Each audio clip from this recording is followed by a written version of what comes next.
Welcome back to Nick Landis Comic Corner Classics as Non-Classic. This is episode number 1405 and the bus number 1299.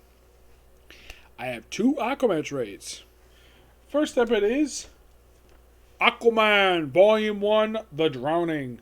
Written by Dan Abnett, art by Scott Eden, Brad Walker,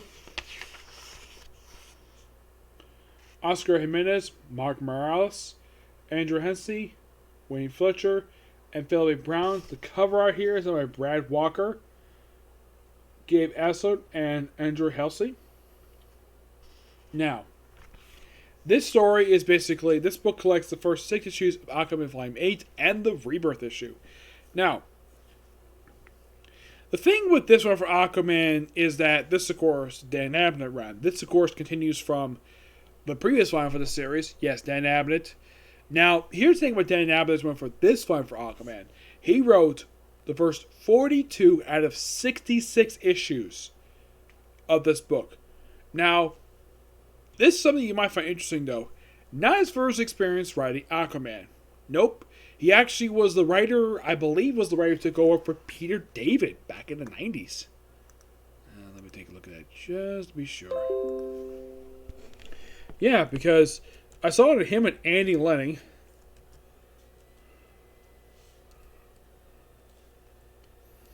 Yeah, him and Andy Lanning actually worked on this book back in the 1990s. Yeah, this was definitely the guy who basically took over from him. Yep. For about 3 issues. So, this actually, at the time when he came back this book, in 2016, this was the first time in, I'd say about 18 years that he came back to do Aquaman. So, with the Rebirth issue, he shut down this terrorist group known as the Donge, led by this guy named, what is this guy's name here?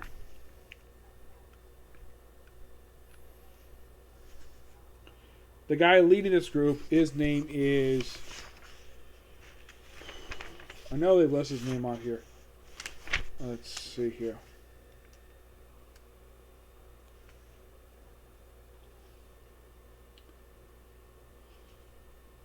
Yeah, I believe when this guy becomes a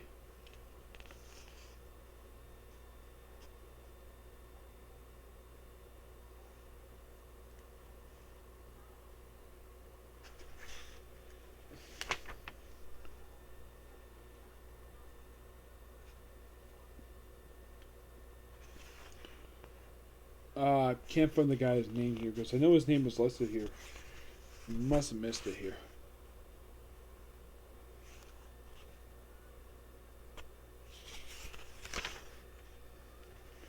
Yeah, I'm trying to find out what the guy's name is.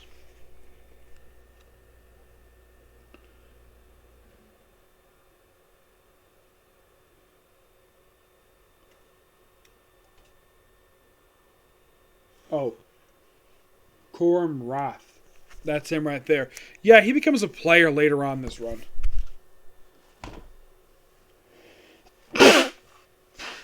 But these issues are interesting because it's a return of Black Manta to Aquaman comics, which that is quite cool. Because for the first 15 issues of this run, it's basically Black Manta being the book. Now, I should point out, though, this is actually the first that Black Manta has been in this book since the other storyline in the previous volume for the series. Now, what is in between that story appearing here? Well, after that story wrapped up, he later popped up in Forever Evil. He took part in that, then joined the Suicide Squad, and now he's here. And you're probably thinking, really? That's all the guy's done? Well, he also has on villains and one shot. Yeah, he seriously did. And yeah, that's all seriously he did over the course of about 4 years, about three or 4 years. Yeah, not much time here. So basically, he attacks the Atlanta embassy. Yeah, they basically established embassy near Embassy Bay. Everything was hunky-dory until Black Manta shows up. And of course, Aquaman basically attacks him. Though the embassy is attacked. And then something really stupid happens in issue 2. Where despite the fact with no actual casualties, well, no regular human casualties, the people were injured per se, but I don't think anybody actually died. All of a sudden, the U.S. military is basically closed the embassy. Now, last time I checked, the U.S. does not have the authority to close embassies. It's the actual country who closed embassies. Now, the reason why they did this, because they basically halted the diplomatic relations between the U.S. and Atlantis, all because of the attack. So Aquaman is like, well, we have Mira I think it was Mira and their commander basically started fighting over this, and Aquaman's like, okay, who would I go to get this fixed?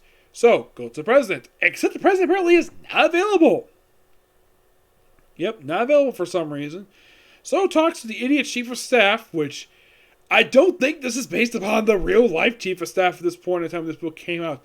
Because at the time, just prior to this book release, because they included him in the book, they're doing Barack Obama in this book. But God forbid they're going fucking Trump. That is a story for another time that probably we'll discuss. So you argue back and forth. And then eventually, because, they think that he's a terrorist, so basically take him to custody. And of course, there's a search later. Mirror, of course, later breaks him out of prison because the whole imprisonment is bullcrap. Because supposedly Atlanteans attacking people, even though it's not really true. And then he ends up, when he breaks out, he ends up fighting the U.S. military. This lasts for a good period of time. And then, she was like, Mr. Chief of Staff, you got a phone call. He's like, who can it be? I'm busy. It's the president. Okay, fine, I'll take it. And he's like, what, you gonna send him in? Okay. So, who shows up? Frickin' Superman! Yes, Superman! Now, I should point out, though, about Aquaman's suit in here. Now, this is not the Jim Lee costume. Oh, no. This is actually, from what I can tell, based upon his pre-Flashpoint attire. Which, in my opinion, looks great on him. Yeah, it looks great. The collar thing was stupid. I know Jim Lee has been poked fun of a lot over the past decade over the collar thing. But Aquaman didn't need it. Nope. So I have to bring Aquaman for an issue. Which the U.S. military is like, really? Mira is able to hold her own against Superman? Like, oh, she's a woman. But this woman can control water. And then the fighting stops because the Atlantean army shows up. And they're like, and Superman's like, what are they waiting for? For me to say to attack. And so, he's allowed to go home and tell the handle his business. Okay, perfectly fine. Meanwhile, though, Aquaman's broken out, not Aquaman, Black Manta's broken out by a woman named Blackjack. Yes, and she worked for his organization known as Nemo. Okay, and he brings Manta to their leader, the Fisher King. Interesting name. They chat for a while, he's got connections, and he kills him and proclaims himself new Fisher King. Yep. Not surprising, given who Black Manta is. He likes to be the boss. And this sets up the storyline forward. Up until issue 15 when they wrap up the story with Nemo. Though there's more political stuff even after the storyline wrapped up. Also, I should point out that during this period of time, Aqua and Mira are still technically engaged, even though they don't mention it here. We do also see Tallulah. And you're probably thinking, who the heck is Tallulah? In this universe, apparently she's Aquaman's stepsister. Her actual full-blood brother is, in fact, Ocean Master. Yep. She becomes an integral part of this run, which is really interesting. I give this book for start of this era, a 9.5 out of 10. Next up is a book that I've technically discussed most of this event already, but I finally got this book, and mainly got it because I want to discuss more about Aquaman. We have Justice League / Aquaman Drowned Earth, an excellent storyline that came out about 3 years ago. Excuse me. Though this is contained in the entire event. Now, I've discussed this most of it already in a couple different trades here. Discussed this for Justice League Graveyard Gods, and I think it was also Titans trade. Now, yeah, Titans. This book contains the two one-shots that basically are the bookend one-shots as a crossover, which are Justice League / Aquaman Drawn Earth, Aquaman / Justice League Drawn Earth. We do also see Justice League Volume 4, issues 10 through 12. Aquaman issues 41, 42 of Aquaman Volume 8, and Titans number 36, 2028. Yep. Now, this basically also deals with what happened in the pages up to this point. I should point out, though, this came just after sinking Atlantis. Yet, just after that storyline wrapped up, we have this. Drowned Earth. And this storyline effectively ended Dan Abnett's run of the book. Now, yes, there is still technically 5 books of his run, so don't worry about that. This is not final thought just because I get to the freaking end of this book. Not really much else new here when it comes to this event. This event is really, really good. It's got good pacing. Scott Snyder himself does a great job with this book. And interesting, though, we have a Justice League Aquaman crossover. Now, last time we had this, we had the awesome Tour of Atlantis, which, by the way, they actually referenced that in here. Yeah, they referenced Tour of Atlantis in the storyline. Here, no reference here, but this technically is the first crossover of this, like this with Justice League Aquaman since 2013's Tour of Atlantis. Now, apparently, Brian Hitch did not want to do anything with Aquaman at this point. Some people are like, oh, by issue like 13, what, they're going to have another crossover between Aquaman and Justice League like before? No, apparently Hitch was not interested at all with that because he did the Timeless story. Scott Snyder was more open to that because he did, well, with issue 10 through 12. Which, that was pretty smart and Scott Snyder did to do because even he knew doing a crossover with Aquaman is a good idea to do.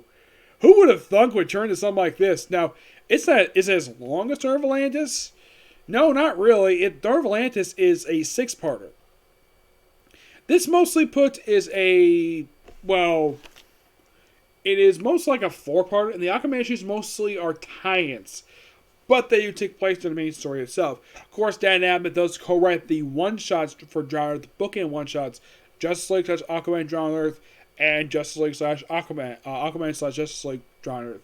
He does co-write those. He also writes Titans and Aquaman, of course. Justice League is mostly written by Scott Snyder by himself, him or James Tynion.